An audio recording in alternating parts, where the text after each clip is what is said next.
کباب ملتے ہیں جو کراچی میں بنس روڈ پر بہت تیز مرچوں والے کباب ملتے ہیں جو گولے کے کباب کہلاتے ہیں۔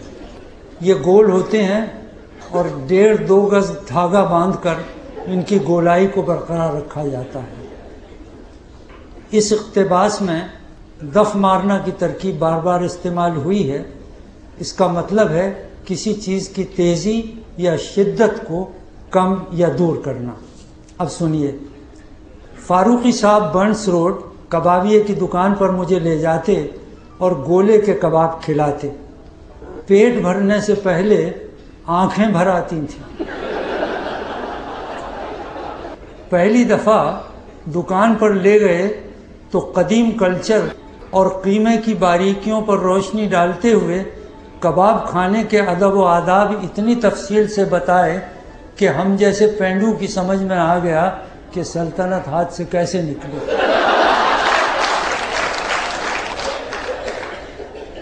صاحب پرانے کبابیوں کا کیا کہنا، بالکل وہی تیزابی مسالے جو بہادر شاہ ظفر کے زمانے میں تھے، وہی شاہی رکابداروں کی ترکیبیں سینہ بسینہ چلی آتی ہیں، اور وہی امراض میدہ بمیدہ۔ حالانکہ اب نہ وہ تگڑی راسیں رہیں اور نہ وہ قدردان، کچری اور پپیتے کی ایسی گلاوٹ لگاتے ہیں کہ موٹے سے موٹا گوشت پل بھر میں سرما ہو جائے۔ بقول شخصیت مست بجار کے یہ مسالہ لگا دیں تو وہیں کھڑا کھڑا گل کے قیمے کا ڈھیر بن جائے۔ یوں تو دنیا میں غیبت سے زیادہ زود ہضم کوئی چیز نہیں، لیکن یہ کباب بھی حلق سے اترتے ہی خارج ہو جاتے ہیں۔ انہی سے معلوم ہوا کہ گولے کے کباب میں ایک حصہ قیمہ، ایک حصہ مرچیں اور ایک حصہ دھاگے پڑتے ہیں۔ سیخ سے اتار کے کڑکڑاتے گھی کا بگھار دیتے ہیں۔ میں نے پوچھا، سیخ کباب میں بگھار، یہ کس خوشی میں؟ بولے، اس سے مرچوں کا دف مر جاتا ہے۔ ساتھ بھرت یعنی میٹل کی سبک سی کٹوری میں گرم مسالہ رکھ دیتے ہیں، پھر کبابوں میں بکری کا بھیجا اور الڑ بچھڑے کی نلیوں کا گودا علیحدہ سے ڈالتے ہیں۔ میں نے پوچھا، یہ کیوں؟ بولے، اس سے گرم مسالے اور جائفل جاوتری کا دف مر جاتا ہے۔ پھر بڑی پیاز کے لچھے اور ادرک کی ہوائیاں اور ان پر ہری مرچیں قطر کے ڈالتے ہیں۔ یہ میسر نہ ہوں تو محض سیسی کرنے سے بھی مزہ آتا ہے۔ خمیری نان کے ساتھ کھاتے وقت برف کا پانی خوب پینا چاہیے۔ میں نے پوچھا، کیوں؟ بولے، برف سے خمیری روٹی اور ہری مرچوں کا دف مرتا ہے۔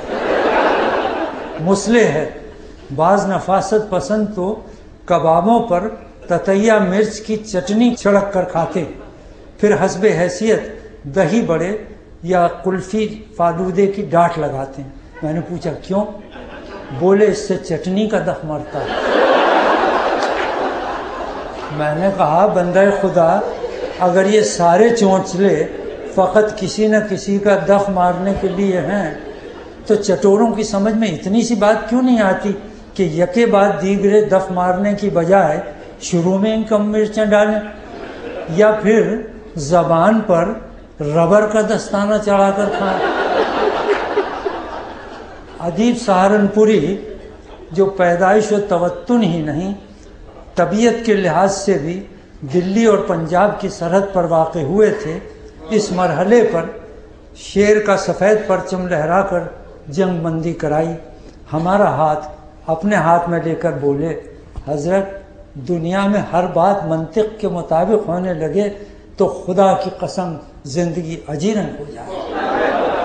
اسی بات پر ایک ظالم کا شعر سنیے، سپرد خاک ہی کرنا تھا مجھ کو، سپرد خاک ہی کرنا تھا مجھ کو، تو پھر کاہے کو نہلایا گیا ہوں۔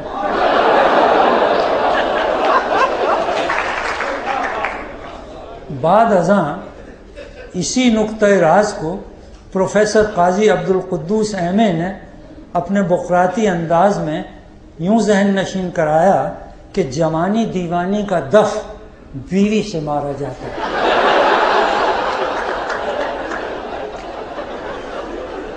اور بیوی کا دف کثرت اولاد سے مارتے ہیں، اور اولاد کا سائنسی تعلیم سے۔ سائنسی تعلیم کا دف اپنے ہاں شاعری سے مارا جاتا ہے۔